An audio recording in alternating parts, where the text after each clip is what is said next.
All right, we are recording and live. Good evening. Good evening. Off to a great start. Good evening, everyone. Welcome to this virtual meeting of the Newburyport Historical Commission for the 14th of April, 2022. Please be aware, like all of these virtual proceedings, they are being recorded, if you have any objection to that. And I'll take the roll call in just a minute. But first, a few preliminary announcements. Those of you who have been in these meetings before, this is familiar territory. The audio of all the participants is muted. The commissioners have their audio enabled. And if or during a public hearing, one member of the public at a time will be unmuted. More about that in a second. And of course, applicants and or the representatives will be unmuted for their presentations and at any other appropriate times. Now, there will probably be a public comment period this evening. If you wish to make a public comment, the way you let us know is by raising your hand using the Zoom controls. So check out in your particular Zoom application, whether you're on a laptop or iPad or whatever, so you know where the raise hand function is, and also make sure you know where the mute control is, because you will need to unmute yourself on your end. We'll unmute you also on our end. Those two things have to happen. If you happen to be calling in on a telephone, you can still participate that way. It's *9 to raise or lower a hand, and *6 to mute or unmute your audio or microphone. Okay, so did we pick up? Yes, we did. Good. All right, so I think we're ready to take roll call and officially start the meeting. Well, we already officially started, but anyway, roll call. In alphabetical order, excuse me, Mr. Andrew Bernhardt. I'm here. Oh, great. Malcolm Carnwath. Here. Great. Thank you, Malcolm. Mark Cendrone. Present. Thank you. Christopher Fay. Here. Thank you. Peter McNamee. Present. Thank you. Joe Morgan. Here. Great. And Chair Glenn Richards is here and speaking. Okay, so I went through the preliminaries about muting and unmuting, so I don't have to go through that again. We have one demolition delay application on the agenda. Do we have, let me go to where I can see the participants here. So I see that, hang on a second, Lisa Mead, Attorney Mead is here, and Scott Brown, the architect, is here. I believe those two are going to be speaking on this matter. This is 257-259 Water Street. So looks like you guys, or at least Lisa Mead, is unmuted. And if just let us know if we need to unmute to Mr. Brown, and we can do that as well. So Attorney Mead, do you, well, let me just make a couple of very brief introductory remarks, and then you can take over. Just so we're all on the same page here, I wanted to review very quickly this, because a couple of weeks ago there was, I was trying to do 3 votes. It got confused. Technically there's 2 votes. The reason I was separating it was because the first vote actually has 3 branches.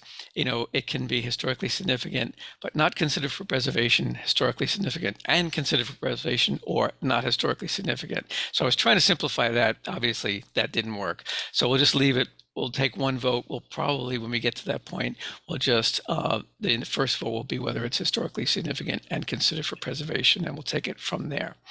And then depending on if that is the case, we proceed to a hearing of the demolition plan review and so forth. And then we take another vote on whether it's deemed to be preferably preserved.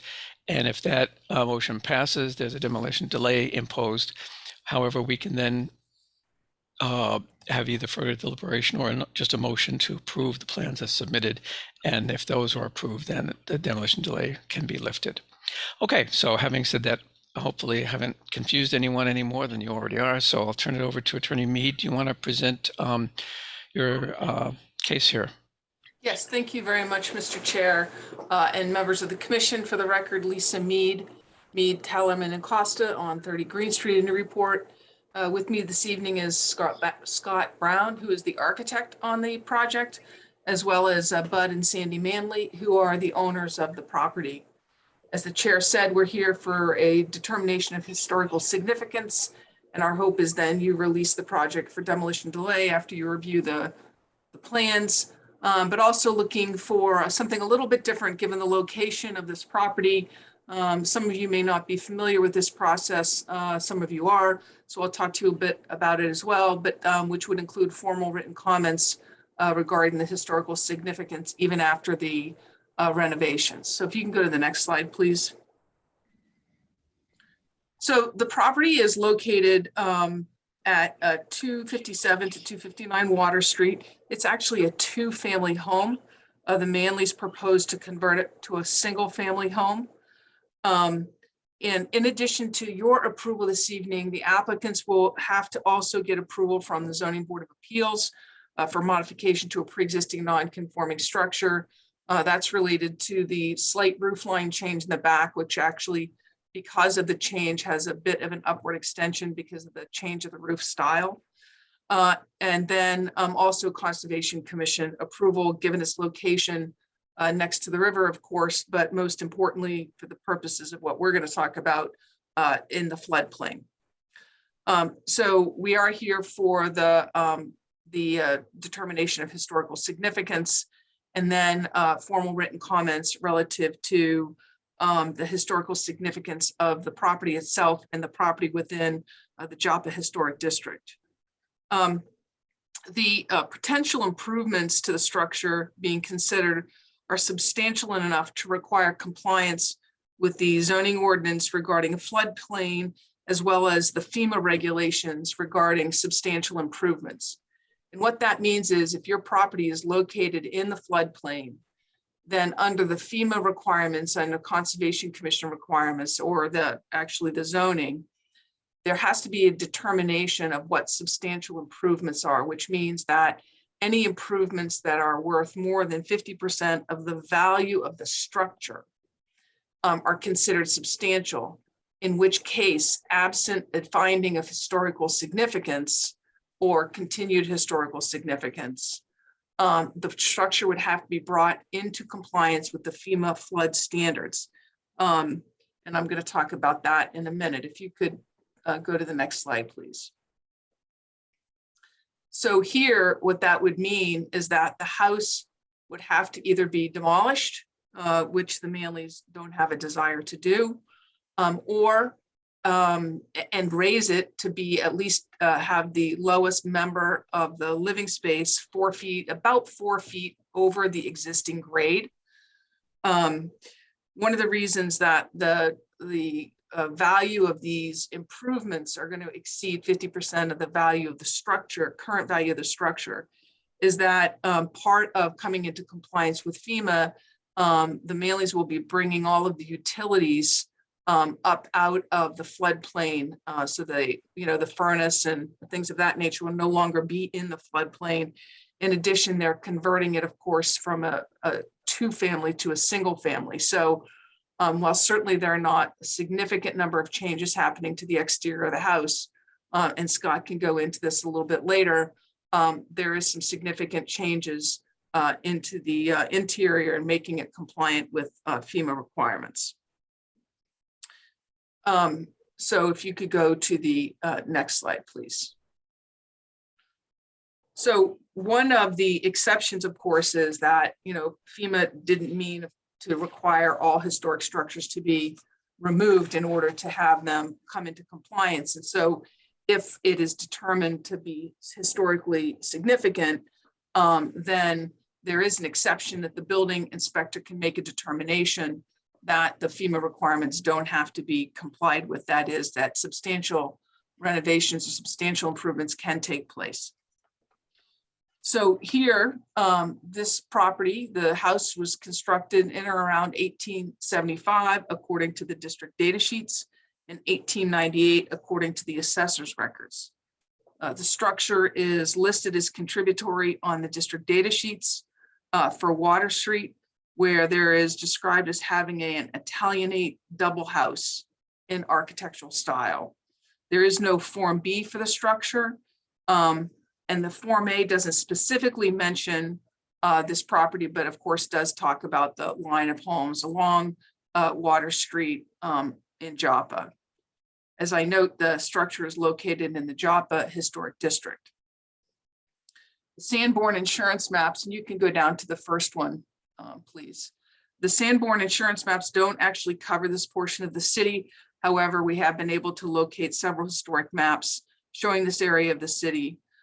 So this map is from 1872. And you can see, if you can locate Marlborough Street on here, whoever's, is it Caitlin or Andy here? So if you go to the bottom of Marlborough Street and you travel east on Water Street, go all the way to the bottom of Marlborough Street, there we go, and go east on Water Street, you come to Woodwell Street. So go down, the east is down the other way, there you go. You come to Woodwell. So this property is in the area that's closest to the river, but there's no structure that appears to be showing, or at least that can be specifically located in that area if you count the number of structures. So we don't think it's shown on this map. The next slide, please. This is an 1884 map. Again, if you locate Marlborough Street, which is right in the top there, go right on Water Street, there's Woodwell. Again, you find an open area across the street. And so the house is located in that area.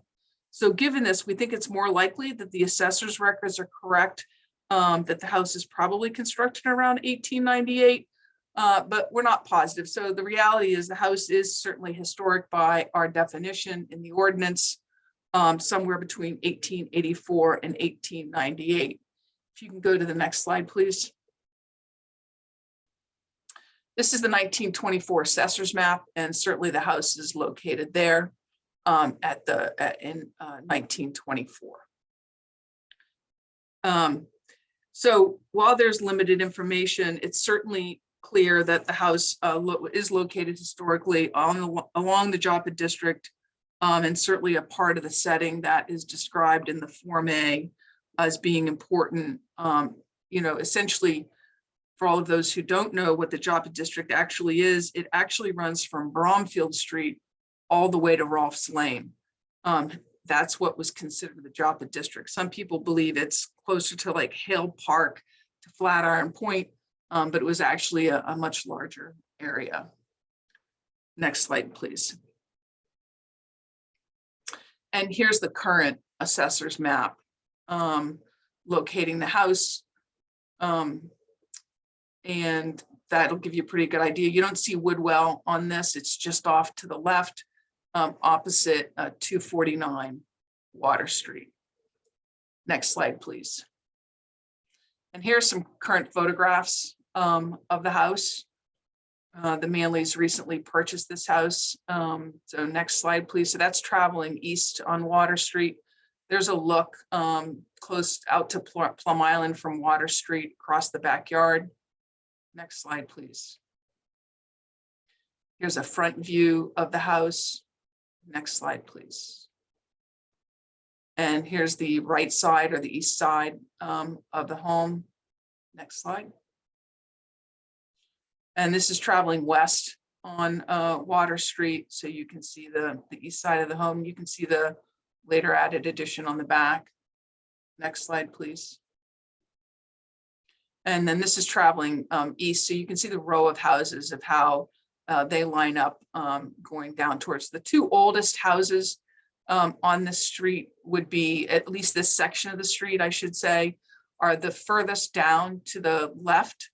And both of those houses have been subject to review by the commission in the past. Next slide, please. So in the greater context, we look at the Joppa district near Woodwell and on down to Flatiron Point. The Joppa district of Newburyport has a unique history, not only for clamming and shipbuilding carried out there, but also because of the annexation of Joppa from Newbury, when that occurred, along with what we refer to as the Ridge and Belleville from Newbury in 1851, when the city of Newburyport became a city. Eventually, of course, there was a successful separation in that time period from the town of Newbury. separating out what one would call the water side, which was Newburyport, with the more agricultural community of Newbury. And we were able to provide some slides of the Joppa area. Next slide, please. So this is probably a familiar slide to many of you, but here, this is right at Flatiron Point. This where there's actually a place, there's a landmark there now that's a huge rock that is known as Simmons Rock, but is not in this photograph. Next slide, please. And here's another shot. I'm not exactly sure, maybe somebody on the commission would know exactly this. So this is either the bottom of Marlborough Street, which was at one time known as Muzzie's Lane, or the bottom of Woodwell. So I'm not really sure exactly what viewpoint this is from, but again, you get the idea of the row of houses in the Joppa district. Next slide, please.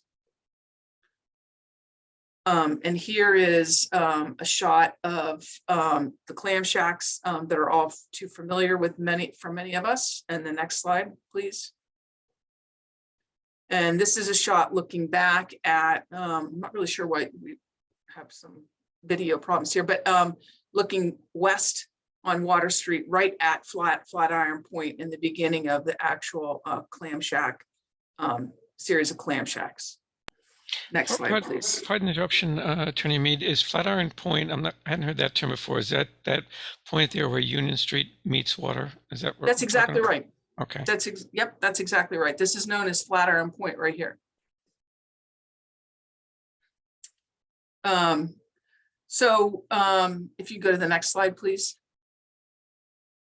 So with that, I'm going to stop here, and Mr. Chair, and let the commission make its determination of historical significance for the structure. Right. Thank you, Attorney Mead. Okay. Any comments from the panel? Any thoughts pro or con? If it wouldn't be out of order, if someone would like to make a motion that the structure is historically significant and should be considered for preservation, that's also possible. So either one of those would be fine.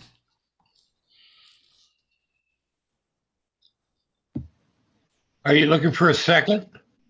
No, a motion hasn't been made yet, Malcolm. I was just inviting either a motion or a comment from anyone on the board as to, whether they feel it should or shouldn't be so found. But if people generally, no one seems to be speaking up. If people think it's pretty much a slam dunk, to use a nasty expression, then a motion would be in order. Yeah, how about so moved? Okay, I'll clarify it then. All right, so Malcolm is making a motion that the structure is historically significant and considered for preservation. Would that have a second? I'll second that, Chris. Okay, thank you, Mr. Fay. Okay, I'll go around for the roll call vote, starting with Mr. Bernhardt. You there? Yes. Okay, thank you, Andrew. Malcolm? Yes. Thank you. Mark Syndrome? Yes. Thank you. Christopher Fay? Yes. Thank you. Peter McNamee? Yes. Thank you. Joe Morgan? Yes. Okay, thank you. The chair concurs on that, so that's unanimous. So the hearing moves on to the demolition plan review, and I'm sure Attorney Mead and possibly the architect will have some more words for us on that. I'm also have a public hearing following I think we usually have that following your presentation. So why don't you go ahead, Attorney Mead. Thank you, Mr. Richards, and you are correct. Mr. Brown will have a great deal of part of this. So I'm just going to set it up. So as I said earlier, the proposal is to convert the two-family into a single family. We're going to renovate and reshape the addition's roof in the rear, which of course constitutes the roof line change. We believe that that's a modest change, and Scott's going to go through that with you. There is no changes proposed to the footprint of the structure. The dormers that are proposed are compliant with the standards set forth in the ordinance. And And you will also see that there's going to be the removal of a deck and a side porch, as well as the removal of an attached shed in the back of the structure as well. If you can go to the next slide, please. So just to orient the board with where these improvements are going to happen or changes are going to happen. On the left side is the existing conditions. And on the right side is the proposed renovations that are going to take place. The lighter shaded areas are those things that are proposed to be removed.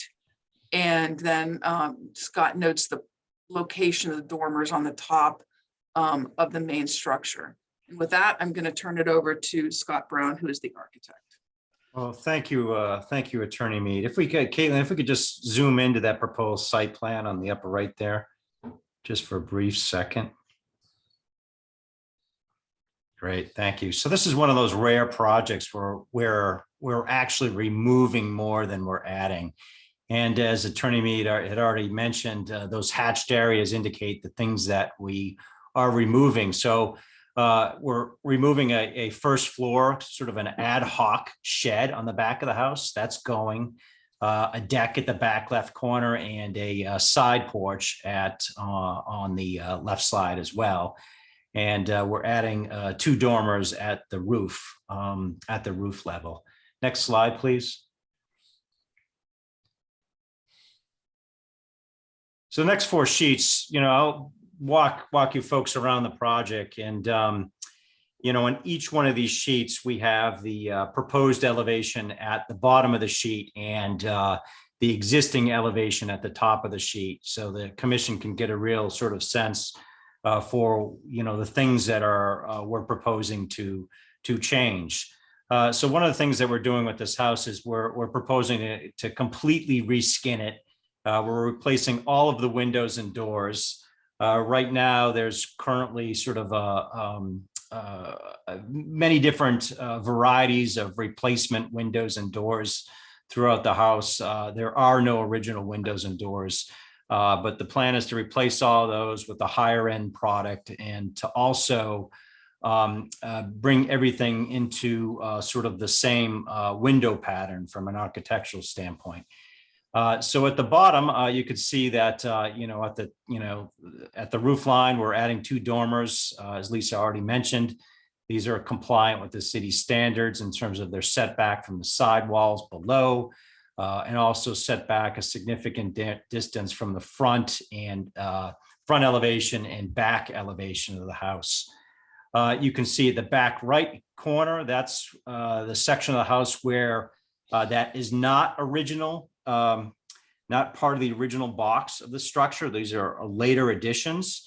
And you can see back there that we're changing up the siding to further differentiate that section of the house from the front original part of the box. And back there, we're proposing to clad it with white cedar sidewall shingles to weather. The rest of the main box of the house, we're proposing to replace the vinyl siding with a cedar clapboard consistent with an exposure consistent to what might have been there originally. The other thing that you'll notice is that we are reworking all of the trim details, particularly the eave details.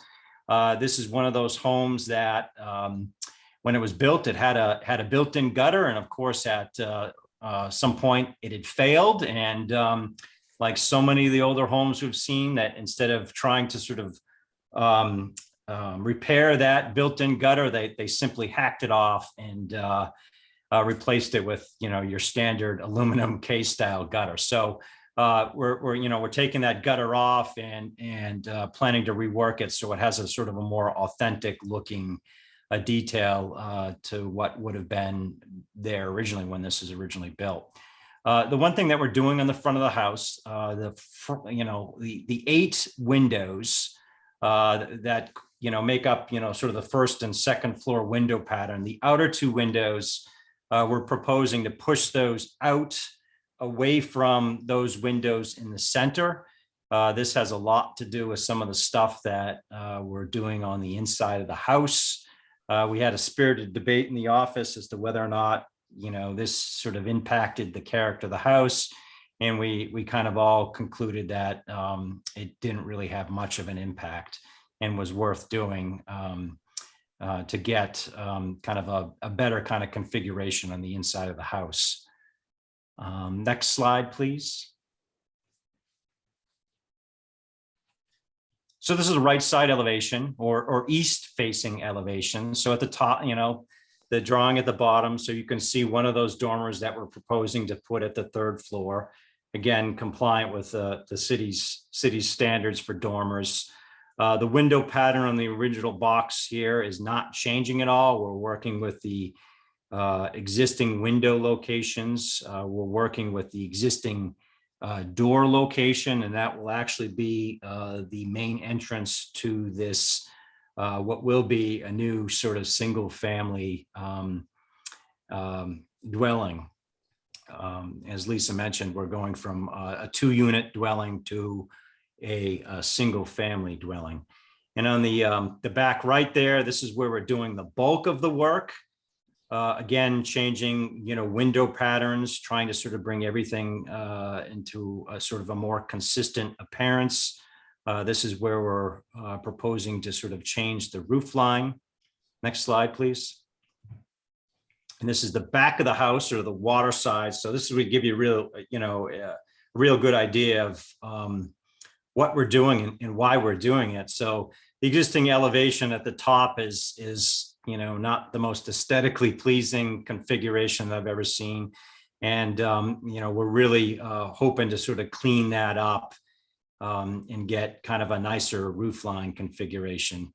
And so what we're doing here, we really thought it was the best thing to do is to go with sort of a low slope profile roof, which allows us to sort of get some bigger windows at, the 3rd floor. We're removing, you can see those sort of French doors on the 1st floor, and above that, there is a gable roof structure, which has it's a little bit of an odd feature on the inside, and that's something that we wanted to clean up. But not only that, but above that, that's where the master bedroom is, and that gable roof really sort of compresses the height of that window above. So one of the things that we wanted to do is sort of get more glass in that master bedroom. So one of our solutions is to sort of change that from a gable roof to a flat roof. And the Manleys didn't necessarily want a roof deck, but we thought that since we were going flat there, then the roof deck sort of made some sense. And you can see that we're having a little bit of fun in the back of the house there. Changing up the window pattern to something that's a little bit more modern, and that's where our living area is, and we really want to sort of take advantage of the views there. So that's the one area where I would say we're sort of deviating from kind of like the historical window pattern of the house. Next slide, please. And this is the left side elevation. On the top there, you can see where that was or is now an entrance to one of the dwelling units.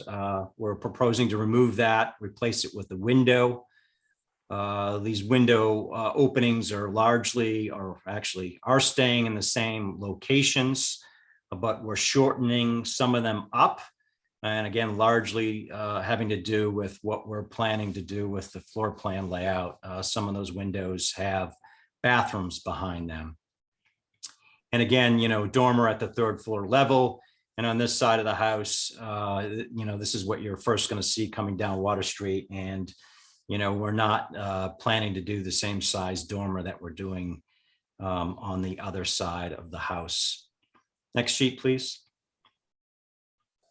And finally, this is our DCOD calculation sheet. And this kind of gives you like a really good idea just at a glance in terms of how much work we're doing and where everything in red on the bottom, those are proposed elevations on the bottom, indicates, areas where we are either enlarging or decreasing the size of the window or planning to remove walls. And as you can see, most of the work that we're doing is on the back of the house. And you can actually see that we, have highlighted that ad hoc shed that we're showing back there, what actually makes up quite a large percentage of wall area that we're removing. And finally, if we could just go back to the site plan, please. Was it slide there? Just zoom into the proposed site plan there. I just wanted to point out, I know the commission has seen sort of quite a few projects along this strip, and I just wanted to reiterate, the challenges that, we as sort of architects are, and are dealing with, when it comes to renovations of any structures along this strip. This first floor elevation is at elevation 14. The flood map, the flood elevation is actually 15. So that's 1 foot above the first floor of this. And it's in a VE zone, which is a velocity zone subject to wave action. And in a V zone, if this were to be a new structure, the requirement is to have 15 plus 2 feet. So your bottom of structure needs to be at elevation 17. So this first floor is about 3 feet above grade. So if you can imagine, if this were to be a new structure, there would be 6 to 7 feet clear underneath it. So, I'd certainly be able to walk underneath it, and depending upon how you would choose to frame that up, you could actually park vehicles underneath it. So it would be a little hard for me to imagine at some point in my life, driving down Water Street to actually see a house along the strip that was on piles, and it would certainly not look like it belonged. And as Lisa stated before, that one of our goals is to do our best to sort of meet the FEMA regulations. And one of the things that we're doing is we're taking all of the utilities out of the basement, and we're actually putting them on the second floor level, because technically if they're on the first floor, they would be in the flood zone. So that's one of the things that we are planning to do. And with that, I will hand it back to Attorney Mead. Thank you. Thank you very much, Scott. So with that, we'd love the board to hear the board's comments. We're hoping that the board approves the plans and releases it from the delay and improvement of the plans to be enacted. And further, we'd hope that the board would also find that as renovated, the structure is still historically significant in and of itself, but most particularly within the Joppa district, and that it will remain such historic value with those proposed renovations when they're completed. Thank you very much, Mr. Chair. Okay, thank you, Attorney Mead. Before I turn over to members of the board here, a couple quick clarifying questions. Did I hear Scott say that you were replacing the siding with cedar clapboards? That is correct. Okay, so does that have vinyl on it now? It does. Okay. And any additional details you can give us on the windows in terms of what kinds of, looks like they're 2x2 for the most part. I mean, are they going to have any kind of three-dimensional muttons or anything like that? Yeah, they're 2x2. Some of the windows that are there now are 2x2. They're not original, but I do believe that window pattern, that's the window pattern that I believe would have been on the original house. And I said that there are no original windows there. Right. But the plan is, we haven't quite figured out, what we're going to use, but we're hoping for a premium product here. So a premium product would mean an aluminum clad wood window, and we would be doing simulated divided lights. All right, so that sounds like that wouldn't necessarily have an exterior muntin, right? Well, yes. So it's not, Mr. Chair, it's not grills between the glass. Right. Okay. It's not snap-in grills. So right. Yeah, simulated divided light means that it's not a true divided light, meaning that there's no, that muntin bar doesn't go through the glass. Right. Right. Yeah, we had right. Yeah, I'm sorry. I had extensive discussions about that with Jennifer Blanchet, and we came to if a plan says SDL or simulated divided light, it doesn't necessarily mean that it's going to have an actual three-dimensional Muntin. So there's like this sort of undefined something between an SDL and a true divided light, which is as you just described, where the actual separate panes of glass. But in any event, I hear what you're saying. All right, well, I think those are my questions. I have one also clarifying thing really for my folks here on the board, and that's about the dormers, which you mentioned. I wanted to make sure everyone understood Attorney Mead's comments about, and also Scott Brown also mentioned about being in compliance with the city standards and so on. What the city has done is, I think they copied the certain specifications. I'm not sure if it was Cambridge or some other similar place.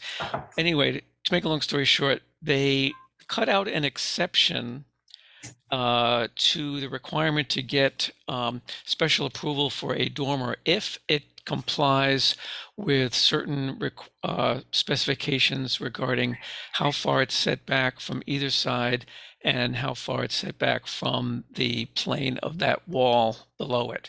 I'm not sure if there's also a ruling on how high up, whether it is allowed to go up to the ridge or not. Maybe Mr. Brown maybe knows the answer to that, or maybe Attorney Mead does. But anyway. Yeah, Mr. Chairman, I think it's below, supposed to be a foot below the ridge. Yeah. Okay. So and I also think that this is a combination. These requirements are a combination of some Cambridge guidelines, but this is also the same sort of guidelines that they would have and they have in Nantucket. Okay. Thanks, Mr. Brown. So that's what they were referring to there. So in theory, like if there was no roof line change that brought them before us for that, and they would just had this project to do dormers, then they would not have to get specific approval for those specific dormers. It's a little unclear to me, frankly, where they're part of this plan, whether we can certainly opine about them. I'm not sure if we could actually, my understanding from talking to Andy Port about this is that we could say, we don't like the dormers, whatever. But even beyond that, they could affect our determination as to whether or not we might decide that, okay, if you do the dormers, that may have an adverse impact on the historical value. So anyway, these are all things that we can discuss here. So let me go around the board. I'll just kind of, in the order you're showing up on my screen here, I'll just let people weigh in. Looks like, Mark, you're the first one I'm seeing here. Any thoughts or comments regarding the plan here as to whether you think any of the aspects of it would detract from the historical significance of this particular project versus being okay? It appears that the rear work is pretty much not of great significance, since, if I understand it correctly, the rear portion of the house is not original to the construction itself. That being said, I do object strongly to the dormers. Okay, and I just realized, let me make a note here. I just realized that I forgot to open a public comment period, which I should do for this. So I don't see many attendees, so this may be a pretty quick one, but let me just do it so we're doing everything properly here and according to Hoyle. So I will officially open a public comment period. So if you are in attendance here and would like to comment on this plan, please indicate by using the Zoom controls to, quote, raise your hand. And we'll pause for a moment or two to see if anyone does raise their hand to make a comment. And then we'll go from there. We'll either hear that person or persons or continue on if there isn't anyone.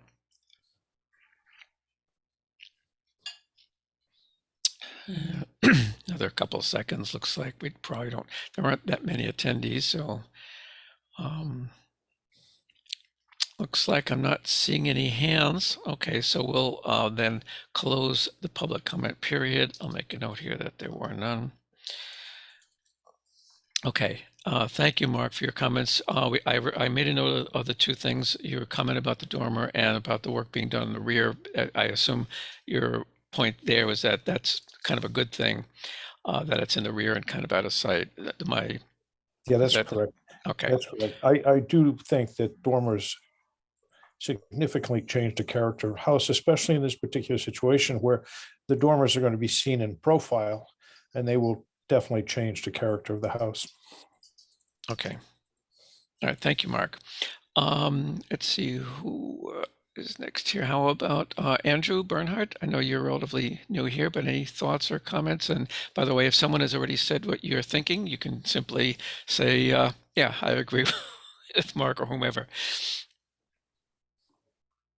I think you're muted. I see in your video, your mouth is moving, but I'm not hearing you, Andrew. Me? There we go. Okay. I'm having actually computer issues. I've been in and out. Actually, agree with Mark in terms of the historical aspect. So I do think it removes that feeling. Yeah, you're just talking about specifically the dormers or something else? The dormers as well. The back, I don't believe belongs as well, but it is what it is. Mm-hmm. Okay, and just so we're understanding you, when you say the back doesn't belong, you're talking about what's there now or what they're proposing to put there? If they were concerned about historical value, it would be different. Mm-hmm. Oh, right. The new construction, plan, right? I see. All right, thanks you, Andrew. Let me make a note here. Okay, how about Joe Morgan? Any thoughts from you?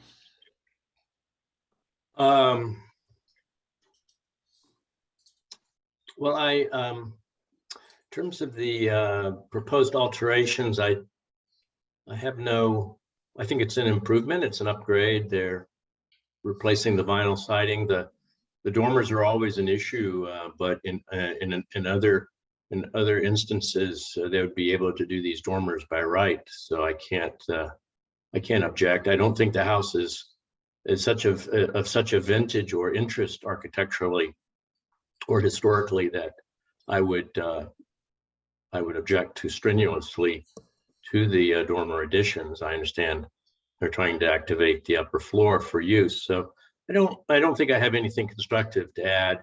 I don't really have any objections. I was interested to ask Mr. Brown the significance of the velocity zone, how that impacts. I mean, we know that the house meets the ground, and it will endure whatever surge forces are imposed on it by the tide. But are you having to do any upgrades due to those conditions imposed by FEMA? Well, I mean, that's why we're here tonight, is to try to get an exception from having to do some of that stuff. So we are doing what we can, like we had mentioned, like we're getting all of the utilities up above the first floor. And, and that is basically that's like really the most that we can do without having to demolish the house and rebuild it as new. So one of the things that really, I'm not an expert in this, but I think helps all of these properties, along this strip is really the seawall. So, and I've always questioned as to whether or not really FEMA took that into account. I just have a very hard time seeing any of these properties ever being subject to wave action, as long as that seawall is in existence. Mm-hmm. Okay, that sounds good. So maybe what's going to happen one day is that seawall is going to have to be built a little higher. Perhaps, yes. But otherwise, hopefully we won't be around by then. Yeah, exactly. If you're exempted because of its continuing historical status, then you're not required to make any kind of upgrade whatsoever, whether it's a mechanical alteration for the interior systems or a structural modification or any kind of modification due to floodplain or flood risk. So can I answer that, Mr. Morgan? Yeah, sure. Thank you. So it's kind of a layered approach, which is why I mentioned earlier that we have to go to the Conservation Commission as well. So it's true that we get a variance or an exemption that the building department will allow us to have if the commission believes that it continues its historic value.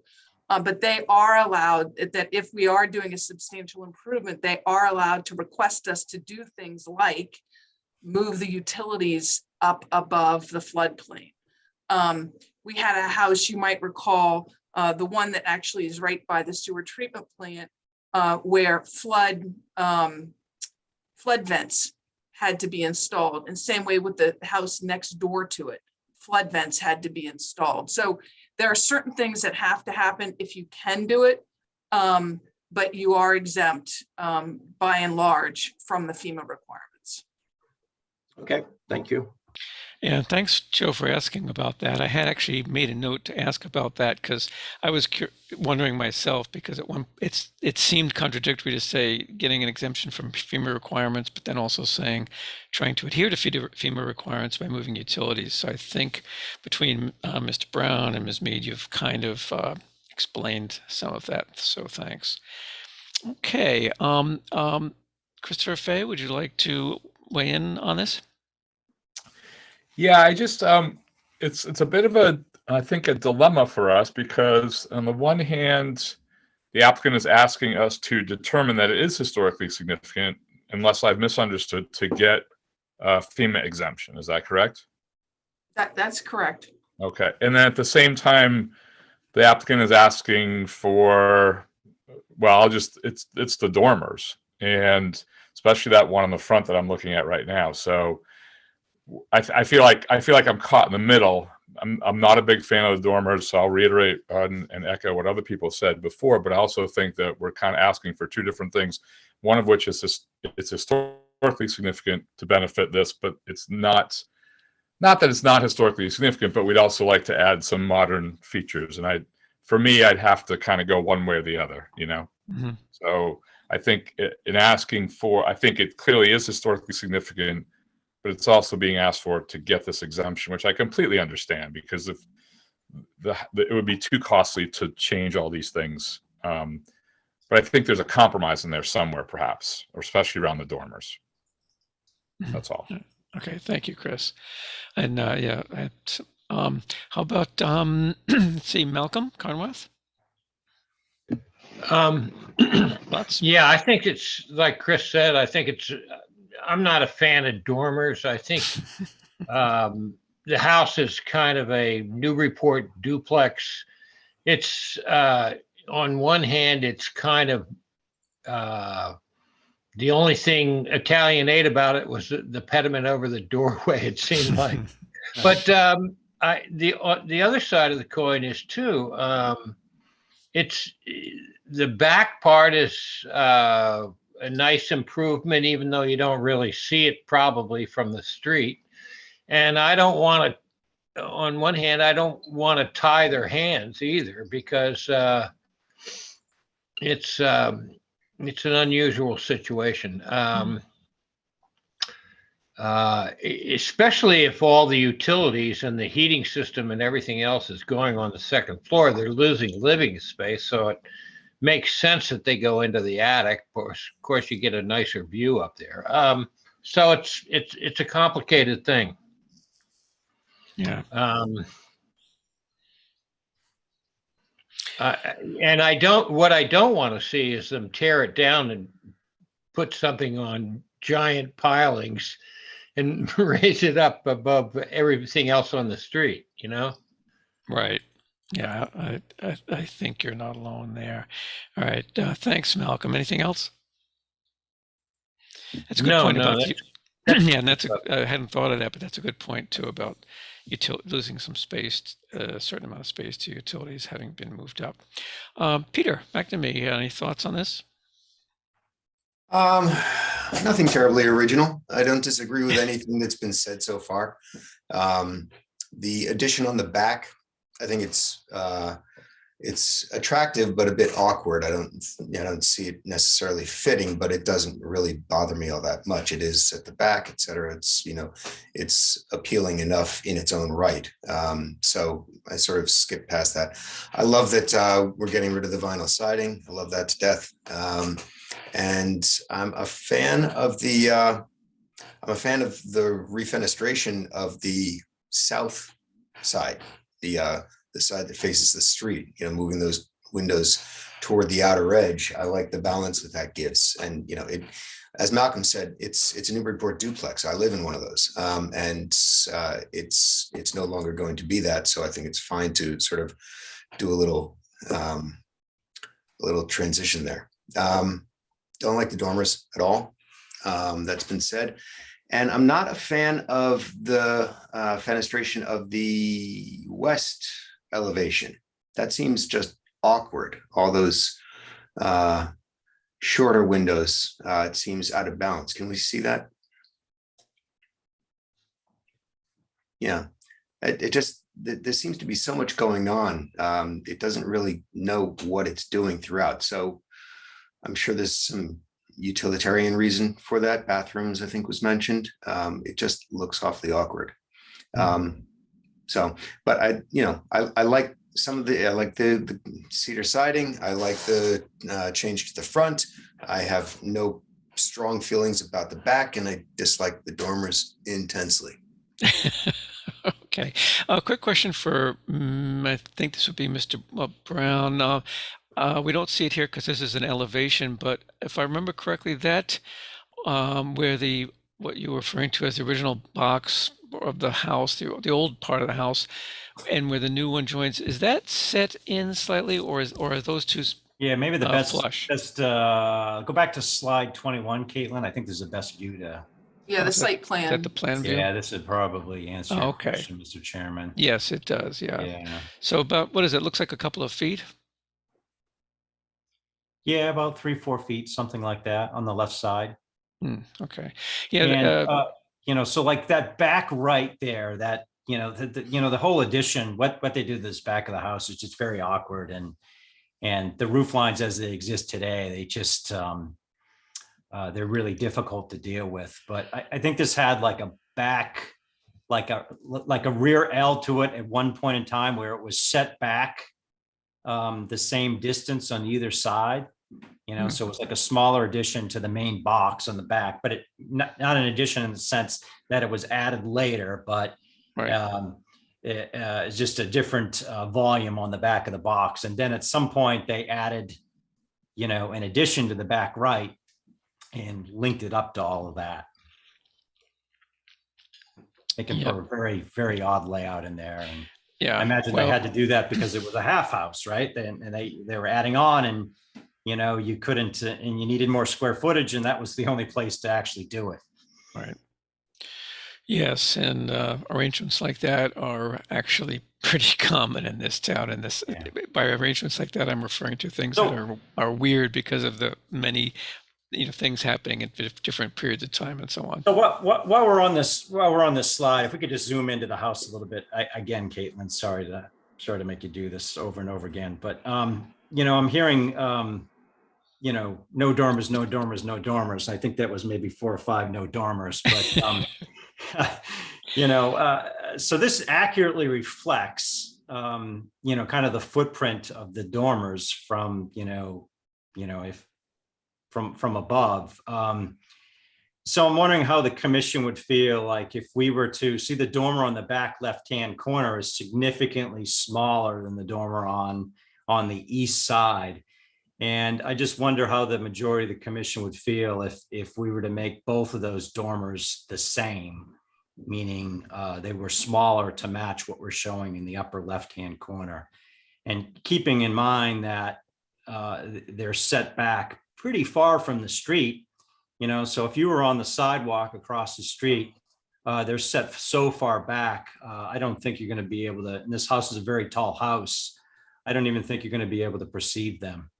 So I'm just curious as to how the commission would feel if we were to change both of those dormers to at least make both of them the same and of the much smaller size. And really, to use Joe Morgan's words, like, we're really trying to, there's some fabulous views from the third floor, and we're really trying to sort of activate a space up there and really take advantage of the views. So I'm curious as to how the commission would feel if we were to, make that dormer on the right side, much smaller, if they would feel differently. I like that idea.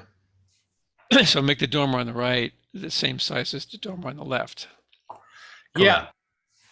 Caitlin, I wonder if you can, let's talk about that, but to help that, and especially with what Mr. Brown just said, Caitlin, I think there's a street view that might help us see the visual impact of the dormers, given what he was saying about them being kind of set back. Yeah, maybe probably 11 or 12, one of those. Yeah, try 11. Yeah. So I think this is what you were trying to get at, Scott. This looks like it was taken probably from the sidewalk across the street. So yeah, you might see even slide 12, you can probably get an idea of what that might look like back there. Yeah. Still set pretty far back. Right. So if I may mention this, it may not be that visible coming from west to east, as there are other buildings on that side. But my understanding is that there are no buildings. So if you were driving from Plum Island back into the city, the dormers would still be quite visible from the street. Yeah, is that the last house before the kind of park seawall thing there to the east? No, Mr. I think there are houses. Yeah, there are two, but to Mr. Sendron's point, they're certainly not immediately adjacent. You might recall there's the late 1600s with the brick end wall. Yep, I do. That's to the right of this. Yeah. Actually, can you go to 13, please, Caitlin? Okay, yeah. So I think this is what Mark was probably more talking about, because the river is to the right here, correct? Indeed. Yep. Yeah, it's a good point, Mark. Yeah, and that room, and this slide actually shows where that room is up there on the third floor. It actually has a skylight in it now. And actually there's a skylight on the west side as well. And that's really the room that we're trying to sort of make something of up there. Right. Mark, I see your hand is still up. Did you? Okay, just went down. How about others want to weigh in on this? I know, Chris, I know you commented on the dormer. I think Peter did as well. Does the proposal to reduce the size affect what we're really concerned about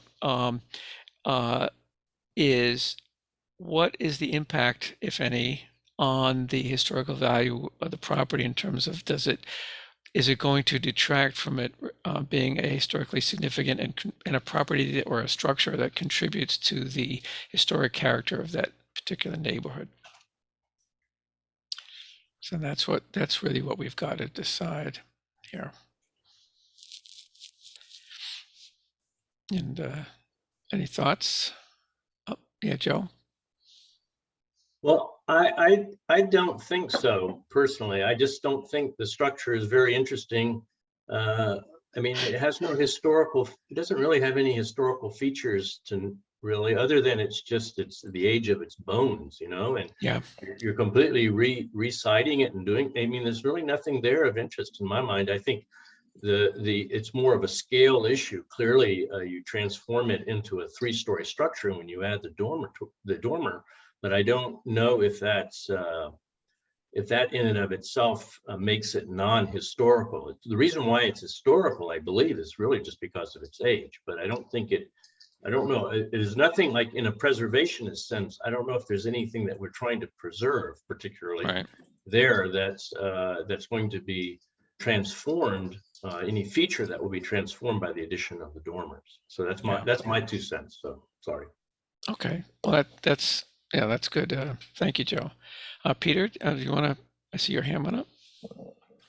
Yeah, I'm not sure I'm in total agreement with Joe on that. I agree that the structure itself is not terribly interesting. But if we introduce dormers to this aspect or to the west approach also. It just looks like one other building that's been renovated and renovated and renovated, and those have been added. Also, there's any number of truly significant historical structures in this city that are extremely plain. This building, this basic box is very plain. And I think that might be, I'm not going to speak for Joe, but I think that might be something of what he's sensing there when he says there's not a lot of significance. There are a lot of buildings that are considerably more plain than this, and we wouldn't dream of agreeing to dormers or look favorably on dormers on those buildings. So with all the changes that this building is undergoing, it's going to look very new with its siding and et cetera, et cetera. I just feel like the dormers are going one step too far. Yeah, I hear you. Did your hand go back up, Joe? Yeah, I want to pick that up, and I appreciate that. I appreciate Peter's take on it. I think that it might be useful just to, in terms of what the scale of that move, the addition of the dormers. I think it's more about how it would match the neighborhood, and we've used that argument on other occasions where we've talked about the historical and architectural scale of the surrounding buildings and the streetscape in general. I don't know if the applicant has any examples of other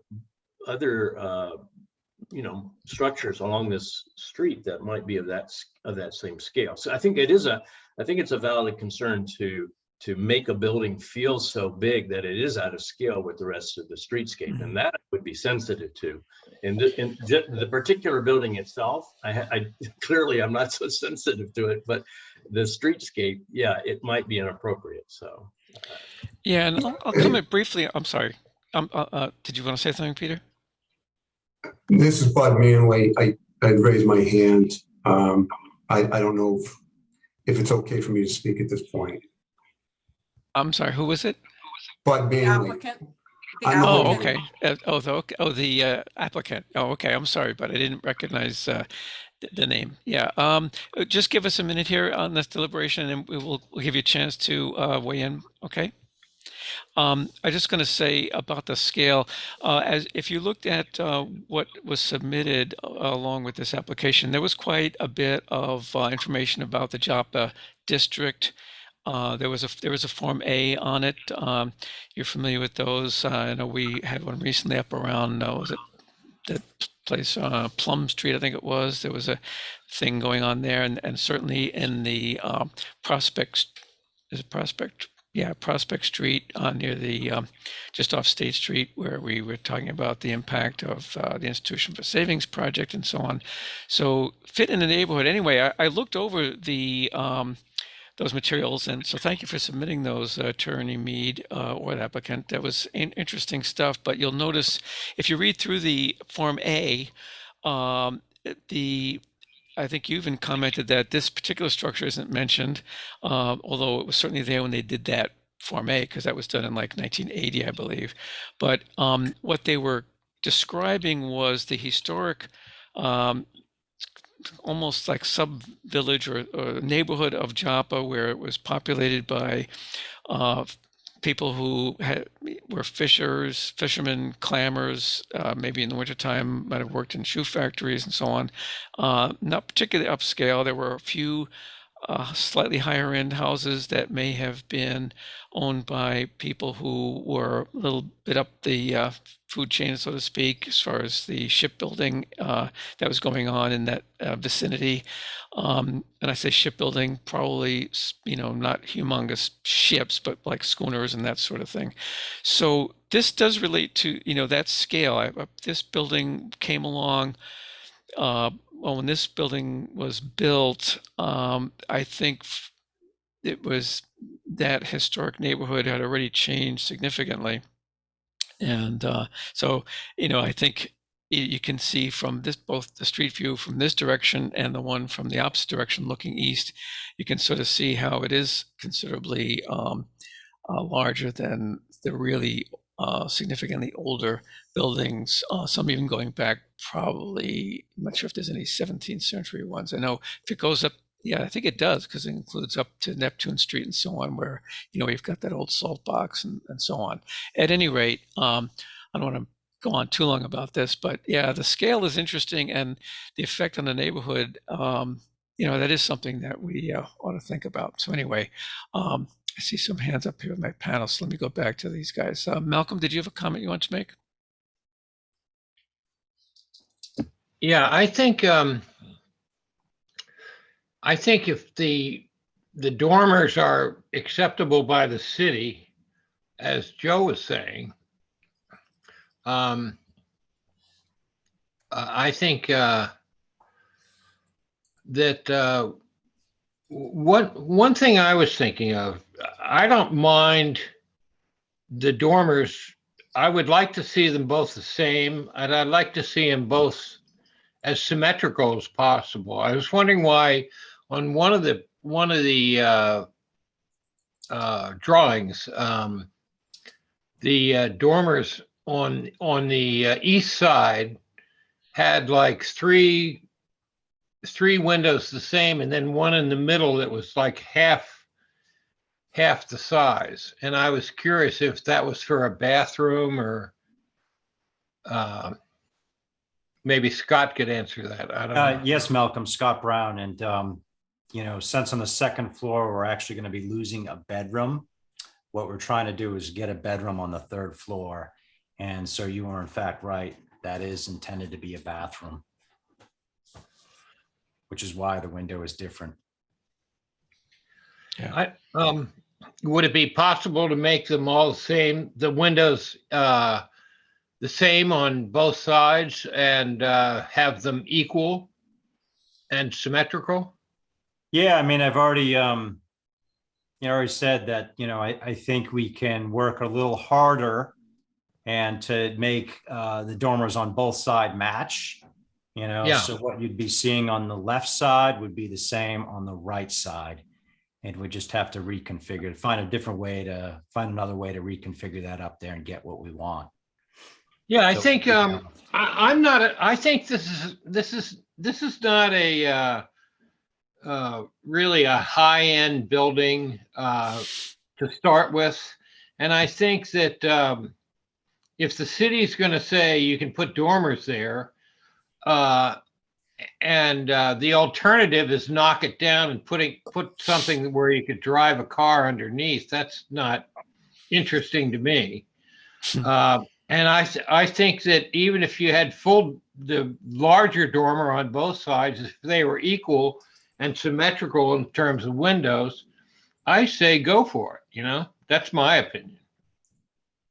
Okay, thanks. I don't think there's any way to get around doing this building with not adding dormers to the applicant, it seems to me.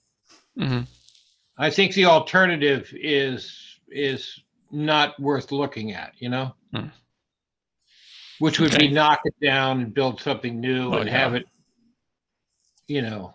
up on pilings, and, that doesn't make sense. That can't be done. They cannot put it on pilings because there'll be a demolition delay on that. We'll have to authorize that. That argument doesn't hold any water. No pun intended. But with all due respect, the problem is it's a building code issue, right? Correct. So the building code overrides the zoning code. Yeah. If it was determined, and as long as I see that Chris, you've got your hand up too, so we'll get to in just a second. As long as this has come up, did mean to ask earlier on, Attorney Mead, about the cost, because I see this value of the structure is like something like it's over $500,000, it's like $550 or $560 something $1,000, which would mean if you're over 50% of that, I was a little surprised that you're looking at something over, I don't know, $250,000, $300,000. That seems like a lot of money. Well, it certainly does seem like a lot of money because it is, right? But I have 497. I'm not sure where you have your number from, Mr. Richards. It was from the sheet that was, I forget what it's called. Actually, it's probably in this present, either in this No, we don't have files. we don't have the assessor's record in here, but I had 497 from the assessor's record for Uh-huh, the okay. structure. Yep. And so it's 248, 850 to be exact, that's half. As I said earlier, you have to remember this is currently a 2-family house, so it has to be reconfigured to be a single family. Plus you're talking about moving and replacing all the utilities up to the second floor from the basement. Yeah. So those are some significant costs Yeah. then alone, in addition to obviously then the, everything else that you've seen. So, Yeah. and you might, I'm not telling you anything about the cost of construction, Yeah. right? You get to that number really fast. Yeah. Yeah. I'm not right. I hear you. Mr. Fay, you've been patiently waiting. I think you wanted to make a comment. Yeah, just real quick, and I'm forgive me if I'm a little confused, but I wanted to return to the dormers for a second, but I wanted to make sure that I understand that a no to the dormers doesn't mean that the house is going to be torn down. Is that correct? Oh, no, we certainly didn't say that, Mr. No, I'm just, it's been kind of things are being bounced around. It doesn't mean that the house has to go up on pylons. I don't think anybody wants to see that. I think that the concern, my concern and other people's concern, I'll go back to what Peter said, and Joe to some degree, is that as you look around this neighborhood, and I was just on Google Maps, is I don't see any dormers. I see a house across the street in this image that you could easily throw a dormer on the front because you want more living space. So that's the next house. The one down the road, headed towards Plum Island, somebody buys that and they want more living space upstairs. So there goes that house. I think it's a slippery slope. We've had this conversation ad nauseum over my time here. I'll go back to the structure on High Street where we agreed as a commission. I didn't agree personally for a low profile dormer. And then the comments, I believe afterwards, whatever was, you really do notice those dormers. I notice those dormers all the time. And while this is maybe not the best example of this type of house in the city, it is in a very old neighborhood surrounded by houses. And I just don't want to see, I go back to what Peter said. I think he's absolutely right. What's the next house that we say, or somebody says it's really not that interesting? Before you know it, the whole city's plowed up, except for a few pieces here and there. That's my feeling on it. And I don't think anybody wants to see that. And it doesn't mean that that's what's going to happen, or it's the applicant's fault for that. But we as a commission cannot be concerned about living space for the applicant. We have to be concerned about the structure itself. And I'll say this every time this comes up, if they wanted to put dormers on the building architecturally, when the building was built, they would have put dormers on the building. I don't see where it's our purview to then now all of a sudden say in the interest of living space or river views or whatever. There seems like, I have no problem with the back. Seems to be plenty of river views from the backyard, the back decks and stuff like that. I think people have heard me say my feeling on roof decks. I'm okay on this one, but I can't be, I still don't see anybody out on the roof decks, but that's just me. Yeah. That's all I have to say on that one. Thank you. Yeah, thank you, Chris. Malcolm, is your hand still up from last time, or did you have something you want to add? No, I'm interested in what everybody else says. Okay, because your hand is still up, and Chris, yours is too. And I see Peter's hand went up. So did you want to comment, Peter? Yeah, just very quickly. I'm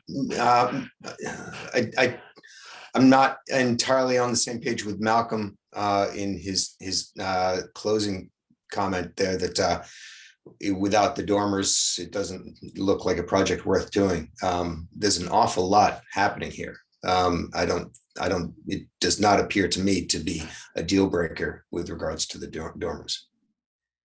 That's all. Okay. Right. So you think it's a worthwhile project, even if the dormers had to go? Sure. There's a lot going on. Yep. Yeah. Especially in the back there.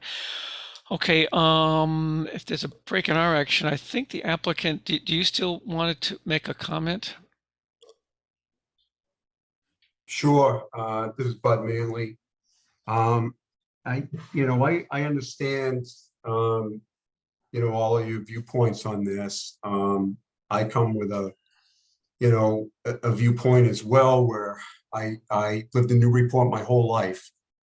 And I actually, really understand and believe in trying to maintain the historic significance of buildings and trying to do the best you can to honor the past. And I feel like the world we live in now is like, we have a blend here, where things, we have to look forward. We have to respect the past. We have to do things that I think historically to try to maintain historic significance in structures, but also understand that we need to look towards the future, and these buildings are being maintained and improved for not just this generation, for many generations to come. Now, if you look at this picture, for instance, you'll see right behind you that there is a house that's actually being built right now that went before the Historic Commission that has dormers on both sides. And that house is an old house like this. It was not a very attractive house. I think it was covered in vinyl siding. It was in deplorable condition. It needed to be brought up to current standards. So an architect came in, I'm not sure who the architect was, came up with a design, and that house had to go before the Historic Commission. And that house, I think, has done a pretty good job overall of trying to honor the past, but also look towards the future. And these houses now that people invest money in, we've invested a lot of money in this house, and this is our dream house. Like many of these people that are investing all their hard-earned money in these houses, they're very expensive to buy now. And so it's obviously understandable that people want to make these houses as livable as possible, while also honoring and being appreciative of all the codes and all the standards that we have to meet. And I would just say that I please take that into consideration. That it's not.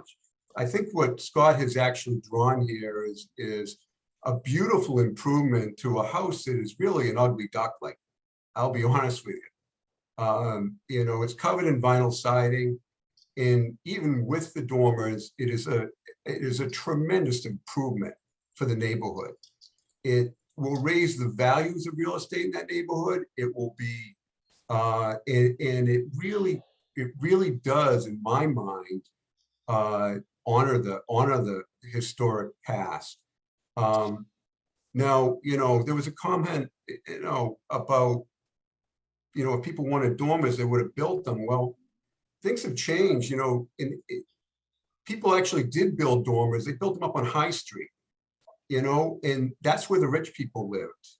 Now, back when these houses were being built, this is where the poor people lived. And this is, they put these houses together with whatever they could find. I used to live in a house at 180 Water Street, and that house, when we did work on it, I uncovered old pieces of ship that, had been, that they built that house with. So, the people that lived down here were poor, and they did whatever they could, and so, I don't know that I think if we're living in the world today, people would be putting dormers in. Anyways, I just please asking the board to consider that, and definitely in lieu of some of the other houses that have, some of the other work that has been done in here, some of the houses that where people have been able to do things by skirting the historic district in this board and getting away with things that look like travesties. And what we're trying to do is actually do something that I think is really an improvement overall. So sorry if I'm getting a little emotional, but obviously we've got a lot of money invested here. This is this is our future. This is important to us. And, you know, I think we're certainly trying to do the best we can. And, you know, maybe there's some things we can do to try to make the dormers more palatable. And, you know, we're certainly willing to try to do those things as well. So with that, I'll leave it to the. Okay. to the Thank committee. you, Mr. Manley. And I Thank you. appreciate you coming in and sharing your thoughts. And I can certainly understand your commitment to aesthetics, shall we say, and historical sensitivity based on, you know, what you've had, you know, the work you've done with the architect to come up with the design you did. I don't see any hands raised among my fellow panelists here. I think quite a few expressed, you know, well, we've got the plans as they have been submitted, but anyway, we have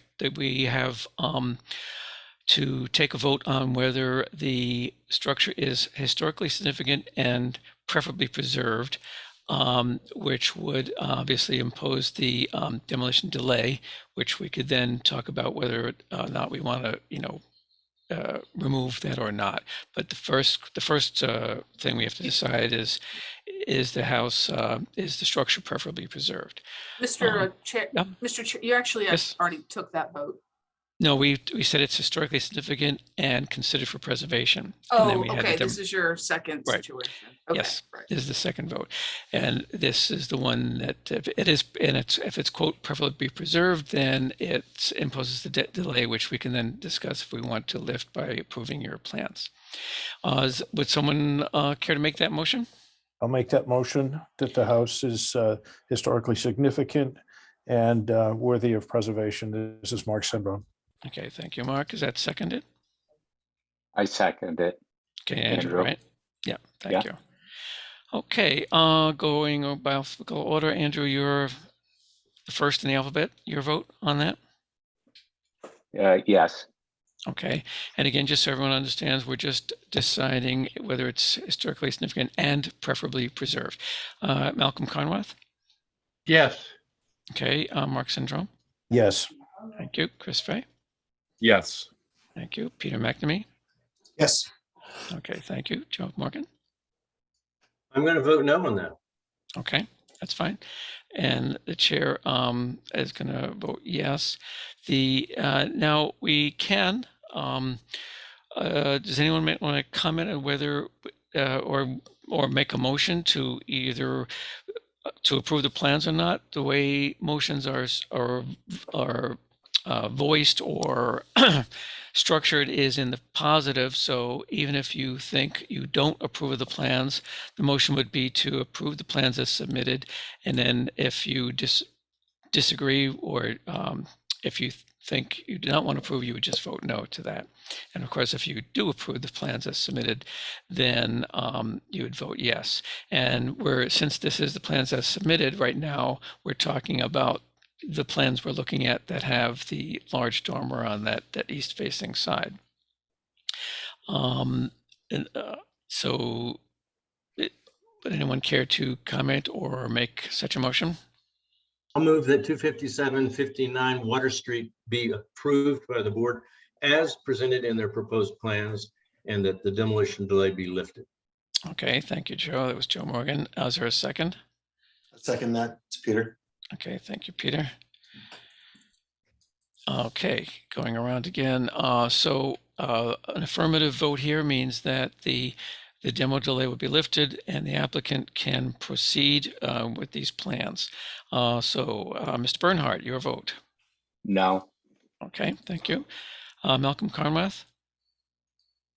I'd like to see changes to the dormer.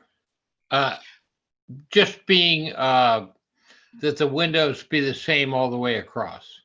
Okay, well then, okay, well we can't, so what we would do then, Malcolm, is that sounds to me like a no vote to this, but the applicant can then offer to make changes, and we could certainly take another vote either tonight or at our future meeting. Okay. Does that make So moved. Okay, so moved. Okay, so I'm recording that as a no vote then. Send Mr. Mark Sindro. It's a no. Okay, thank you. Chris Fay. No. Okay, thank you. And Peter McNamee. No. Okay, thank you. Joe Morgan. Yes. Okay, thank you. The chair is going to join the nays on this. Attorney Mead and applicant, do you want to present anything now, or would you rather revisit your plans and come back at a future meeting? Since we have a little time this evening, Mr. Chair, which we don't usually have, we'd like to have a little bit of a discussion about that if we can, just so we get better direction so that we use our time as efficiently as possible. So with that, Scott has a couple of things he'd like to throw out to the commission, if that's okay.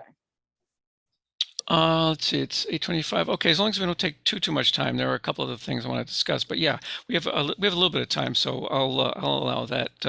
Mr. Brown, did you want to Hey, make Mr. some Chairman, suggestions? yes, you can just go to slide 25. So the beauty of this format is that I can actually pull up plans here and dabble a little bit live while everybody's talking.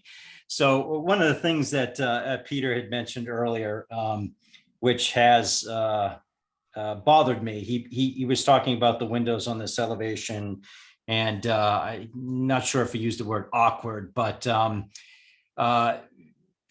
I've since looked at this, and after his comment, this window pattern does bother me, and went back and taken a look at the plans, and I think we can make all of those windows in this elevation, all 6 of those on the original box, full size windows, without, we'll just reconfigure the inside and we'll make it work. And I think it's gonna improve our design here. So I think that was a really productive comment.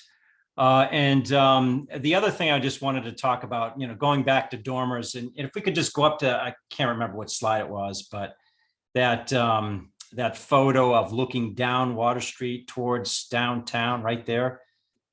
So up in that right-hand corner, we've got a skylight there. That's an existing skylight, and that's where we're proposing to put one of those dormers. So, I asked the question, like, so what if instead of just one skylight, we added 2 more skylights, which, and essentially is, sort of doing the same thing that we were doing before, kind of activating that space, opening up the view. And, I guess if we weren't before this commission, for I think we're here for really a roof line change, if this was not, not in a flood zone, but, we would be able to put in skylights ad nauseum up there. And so I'm going to just ask the question, like, what if we added more skylights, and how would the commission feel about that?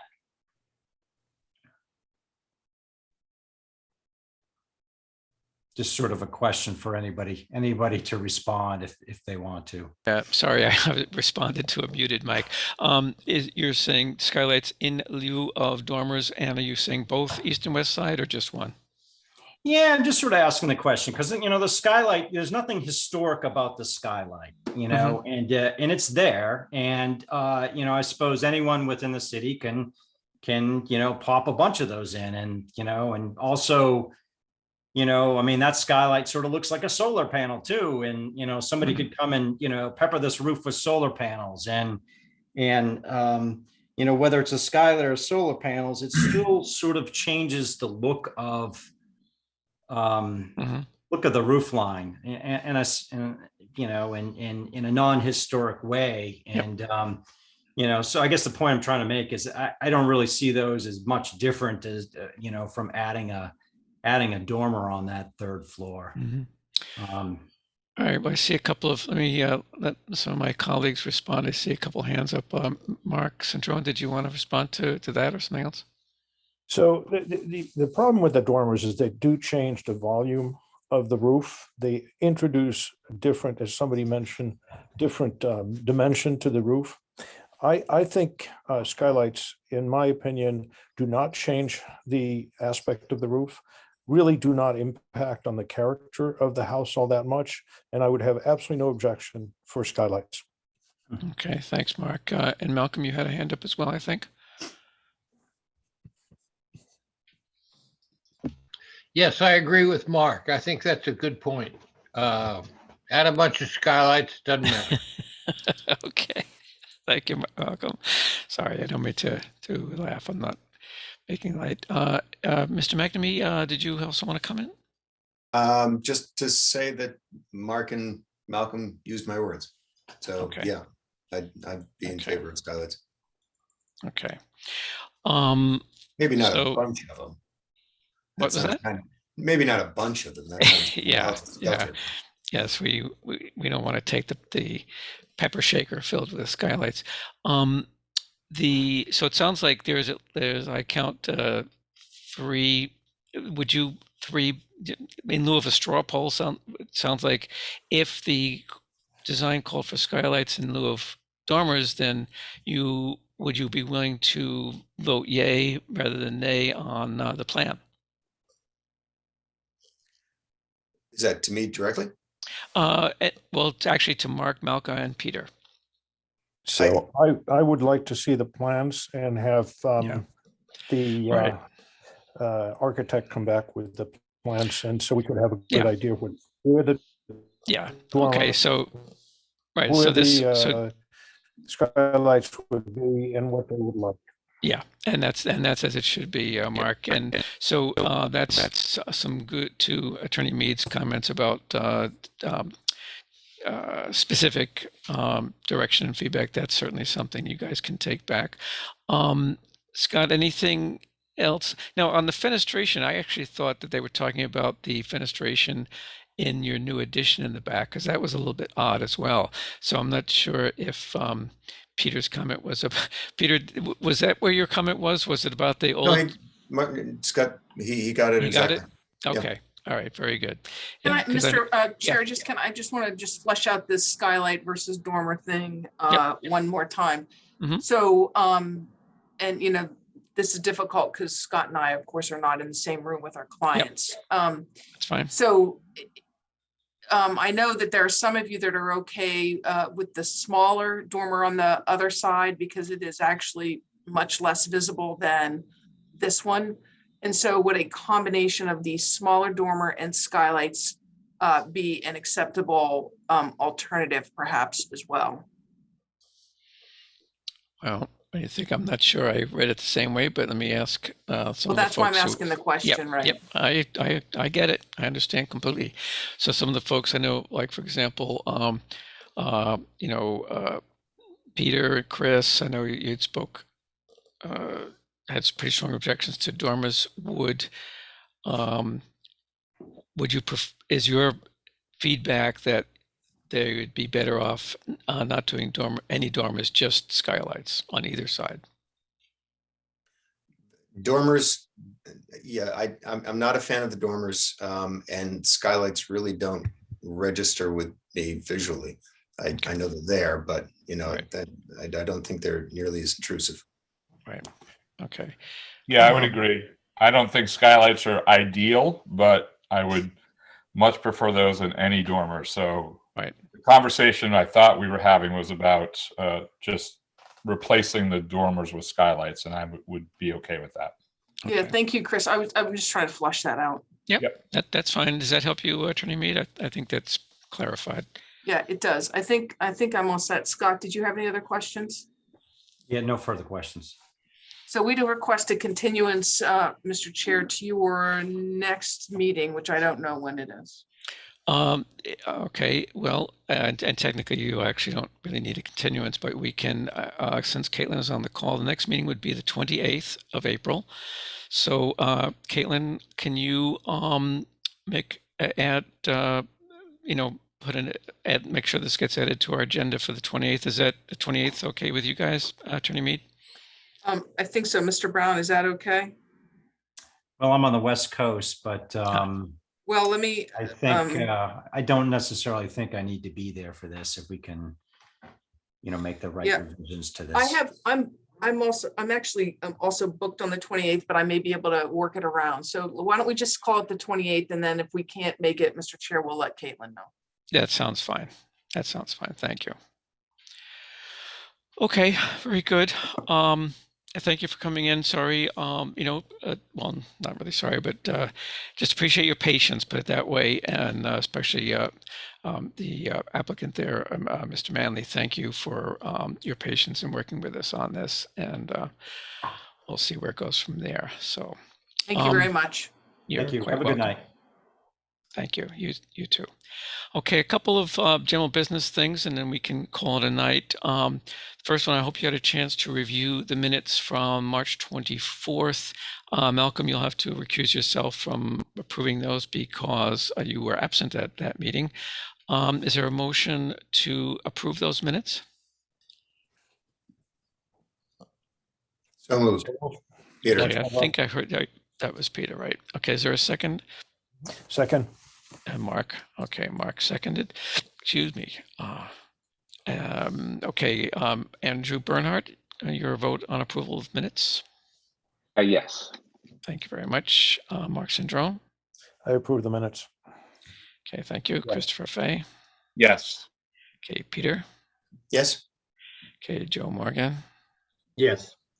And the chair also approves, but hopes that I was a little disappointed that Gretchen didn't give you more credit, Joe, for all that research you did on the whole curbing thing on that pond thing. That was they're in the minutes, but you didn't get credit for all that research you did. But anyway, I'll just say again, it's much appreciated, Joe, the work you did on that. Yeah, well, you picked it up pretty well in your advisory report. So yeah. My advisory report. Actually, I thought everyone knew. Yeah, that was actually Joe's advisory report. The chair writes those, though. Well, in theory, but in case you didn't know, team, Joe Morgan actually authored the advisory report supporting the CPA application for that pond. I reviewed it, and there was like a couple of extremely minor tweaks, but he did a great job. So thank you so much, Joe, for doing that. Sure, my pleasure. Yeah, was great, and so that was very helpful. A couple quick things on updates here. The main one is I wanted to talk about on that. You remember the 2 meetings ago there was the also CPA was it a CPA? No. Was it a CPA? No, it was a report to the planning board about the East Row building. They needed a special permit to make some changes. These are the folks dealing with the leakage, and they wanted to put the cladding on that parapet firewall extension above the roof, etc. I'm sure those of you except Andrew will remember that. I was there. I listened in. Oh, okay. Were you a member yet, Andrew? Or I don't know if I was a member. I think I was listening. Yeah. Okay. All right. So where that stands is we had a memo from. Was that Joe? Were you the one that wanted to see it kind of on site or in situ? Was that your? I couldn't remember if it was you or yes, Peter just because I'm concerned because it's such a prominent location right. In the Market Square. Right. That those parapets have become somewhat, even though they're not original, they're pretty right. iconic. They're very visible. Yep. And I thought it would be an opportunity, sort of a last chance opportunity, just to verify the masonry, color, yep. Maybe the mortar. I don't know how it all goes together. Usually it's a combination of the brick and the mortar that creates the visual material, color. And it would stand out. So I'm just concerned that if it's very different, then it's going to be kind of embarrassing. Maybe I don't know. Yeah, right. And just for I copied in here the final 2 sentences from that historical report, because this is where it says at the termination where the final chapter is talking about our recommendations to the planning board. It says, and I'm quoting here, but we believe the planning board should request a demonstration mock-up, comma, in situ, comma, so we may all be assured that the proposed brick cladding and aluminum coping material are a good match to the other parapets, period. We feel that the nature of this structure and the prominence of its location makes this a requirement, period. So that's how that report ends. It's problematical actually getting it up there in situ.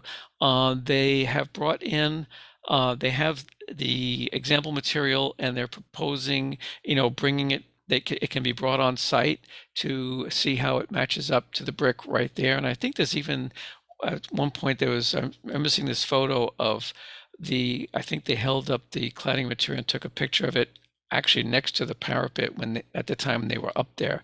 I hope I'm not just imagining that. Anyway, I'm going to suggest that that the board agrees to allow me to send a brief memo to the planning board indicating that if that requirement for an in situ demonstration can't be met, that is the planning board use the best means at their disposal to verify that they do have a good match, which I think they'll be able to do given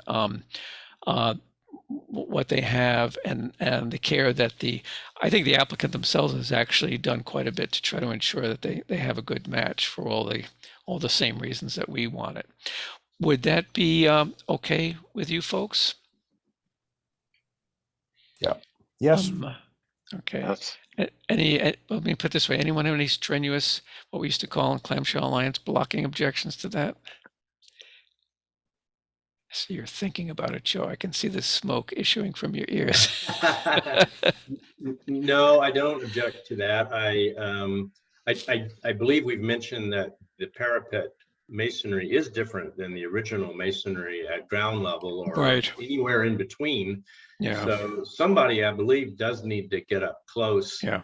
Somehow, presumably there will be scaffolding at some point or Yeah. some way to get workers up there to do this work. So maybe the planning board doesn't want to do that or is not able, but it seems like someone should verify that with a that's more impartial than just the applicant. So, Yeah. Okay. I don't disagree, Joe. And I think okay. I'm seeming to remember a photo. So what I'll do is this. I won't just go dashing off a memo right off the bat. I'll do a little more research. I'll see if I can find that photo and talk to Rob or someone else who's involved with that project to see, to come up with something where we can be assured that it's not just it is a good match with the brick that's up there. So that, because I don't think they're doing all the parapets, right? They're doing some. So we obviously don't want to have one of those parapets kind of sticking out like a sore thumb type of situation. Yeah, but I totally get it. They may be able to do it with photographs up there in situ. If they take enough of them, they may be able to capture those color differences or if they're significant enough so that we could agree or object, or somebody could agree or object to it. Okay, well, I promise I'll follow up on that diligently, and I think you won't be disappointed, Joe. How's that? Thank you. I think that's fine. Yeah. Okay, the only other thing I had in the way of updates from the chair is just a couple brief words about something that this board has worked on, had spent so much time with that, and it's been in the news recently, so I thought I would just comment on it briefly. There was a headline, not a headline, but well, sort of a headline in the Daily News just the other day. It said, council, what did it say? I forget the exact wording, but it gave the impression that the council had given the Institution for Savings to go ahead to do their proposed addition, that they agreed to some settlement. But that is actually not what happened. So I just wanted to make sure you folks who spent a lot of time on this, I know, those of you who've been around, trying to remember. I know, well, Peter was here, but he was recused because he's in a butter. I know, Joe, you and I worked on it. Andrew, you were new. Chris Fay, I know you were involved in this. So most of us were. So anyway, I'm going to try to very briefly summarize my understanding of what actually happened. And is he still on? I know earlier Andy Port was on. It looks like he's logged back off, but I was going to ask him, correct me if I go astray, but I'll try my best to just very, very briefly summarize so that at least you guys who spent so much time and energy on this understand what actually happened as best I understand it. And I can't guarantee 100% I have this perfectly right, but I think I'm pretty close. And that's that, okay, as you know, the applicant appeared before this board several times. I think we wrote 3 historical reviews, which is a little unusual. They appeared before the planning board multiple times, and the project went through multiple iterations with adjustments over the months this was going back and forth. In the end, the planning board finally took a vote, and the motion to grant them a permit, the special permit they needed, failed. By they meaning the bank, the applicant then instituted a legal action. I believe it was a lawsuit at the land court disputing the planning board's decision. Presumably they felt it either wasn't fair, wasn't properly grounded, whatever their grounds were. And it got complicated because if I'm remembering correctly, the city council got also involved as being somehow named as defendants, or I don't know. It got very messy. That much I do know. So this litigation started, but there were also some meetings that took place between people from the bank and people from the city, not me or anyone on this commission, but members of the planning board and members from the city and the city's legal team and so on. And the bank proposed some changes. I don't think they were particularly substantial. That's my opinion. But also think members of the planning board didn't think those changes were particularly substantial, because when they came back in last fall to vote on this quote unquote settlement that had been agreed to, they turned it down. The planning board turned it down, and I believe the city council also turned it down and said, no, it's really not a significant change. No. So if you want to still fight it, see you in court type of thing. Glenn, if I could interrupt real quickly. Yeah. When the settlement was reached, it did not go before the planning board. It only went before city council. I thought the planning board didn't get a vote on that settlement? Oh, I thought it did. Okay. And the city council turned it down though, right?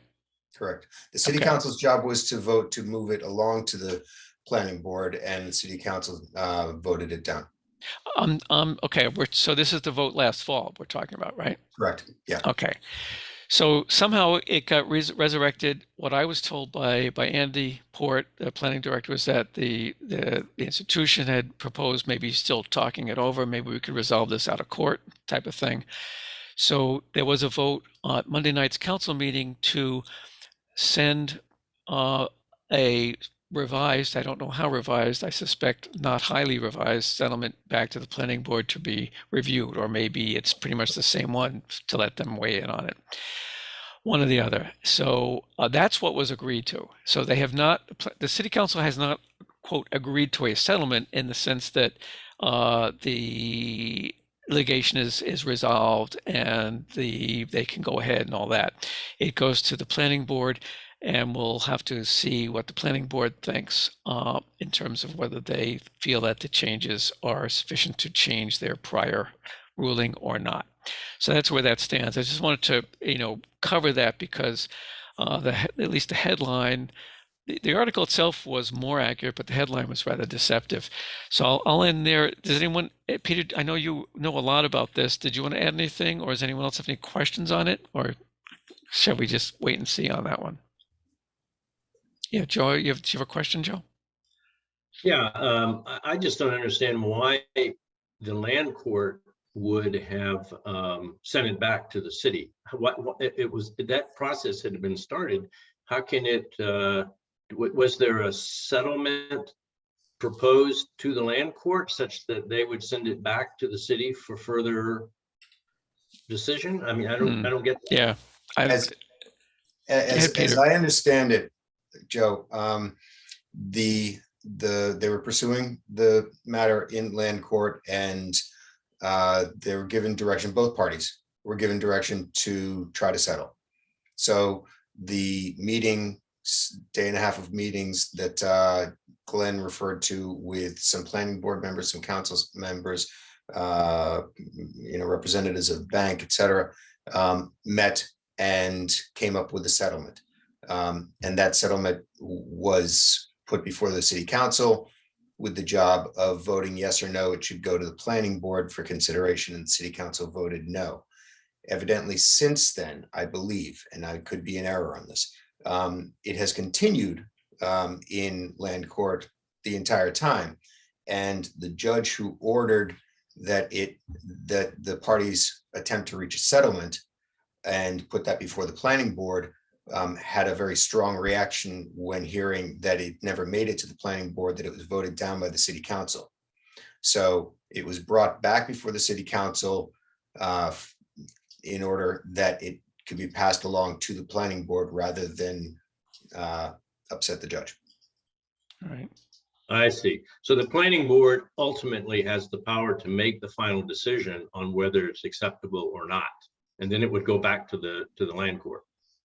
I have opinions on that, but I think it'd be inappropriate for me to air them here. I'm just trying to understand process. That's okay. Thank you. Yeah. Thank you very much, Peter.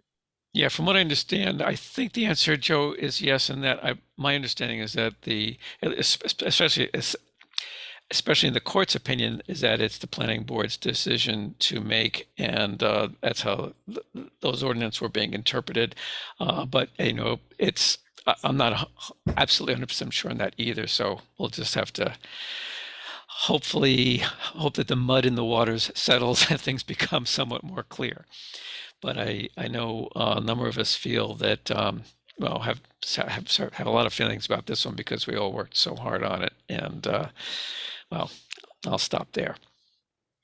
So if there's nothing else, the chair is willing to hear a motion to adjourn tonight's meeting. So moved. This is Peter.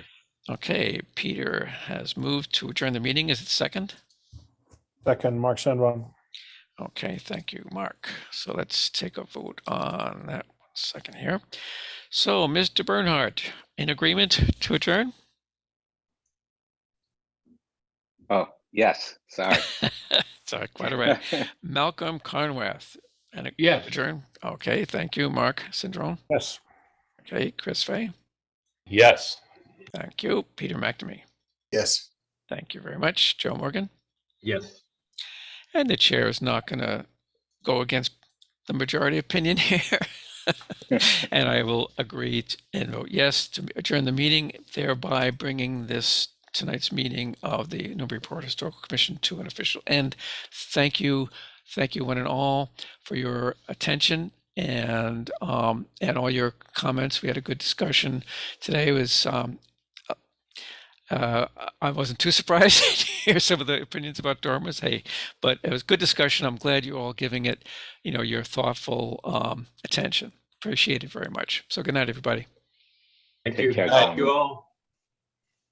Bye-bye. Bye-bye. Good night. Good night. Good night.